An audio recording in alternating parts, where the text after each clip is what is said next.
Chi non vuole attrezzature a batteria o di altro tipo, ma vuole attrezzatura manuale molto robusta, una delle soluzioni è questa: un troncarami per arrivare ad altezze molto alte, quindi abbiamo la versione da 1 metro e mezzo e anche 2 metri, che serve per andare a tagliare rami fino a 4 centimetri in totale scioltezza, ma con degli attrezzi molto robusti.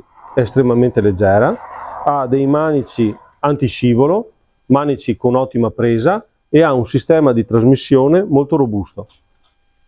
Quindi riesco attraverso una leva molto conveniente a fare tagli fino a 4 cm e questi li dobbiamo far vedere in movimento. Sostanzialmente, se volete rimanere con i piedi a terra in sicurezza e fare dei tagli importanti, questo è uno dei prodotti che vi consente di affrontare lavori un po' difficili ma con un attrezzo molto robusto. Il nome non è così facile, comunque Futu Maru Made in Japan. Quindi a questo punto ciao a tutti e buon taglio.